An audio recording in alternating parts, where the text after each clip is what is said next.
According to new reporting from Alexandra Keeler at Canadian Affairs, first responders say that it's not overdoses that leave them feeling burned out. It is the endless cycle of calls they cannot meaningfully resolve. Ms. Keeler joined us earlier for more on the crisis. They actually said it's not reversing overdoses that makes them feel burnt out. It's this endless cycle of similar calls that they can't ever truly resolve. And this lack of progress is wearing them down.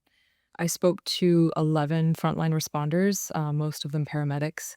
All of them asked to remain anonymous because they were worried about workplace retaliation, but they shared a lot of stories about the issues that they're facing. Well, interestingly, a lot of paramedics I spoke with said that reversing overdoses is actually really straightforward and not terribly traumatic. They have specific medications and protocols to reverse overdoses, and they just go through the necessary steps in their training. One paramedic actually said that those are some of the easiest calls.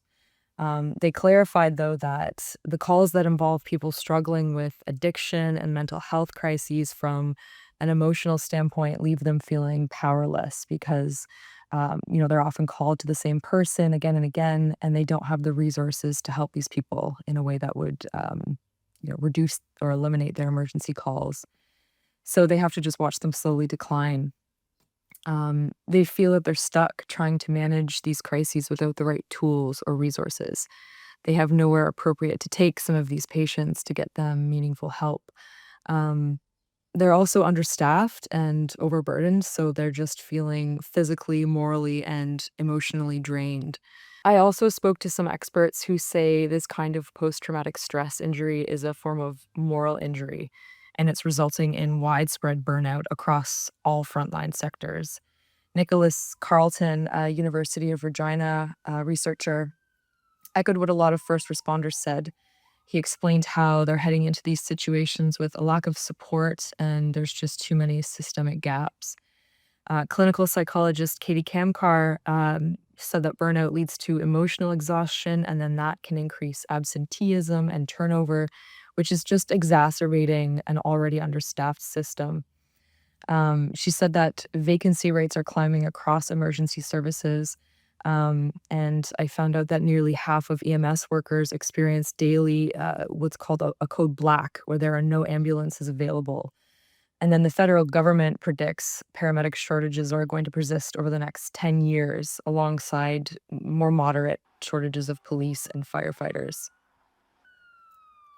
Another issue that paramedics are facing is increased violence. The vice president of the Paramedic Chiefs of Canada, Marc-Andre Perriard, told me that paramedics often face a lot of hostility.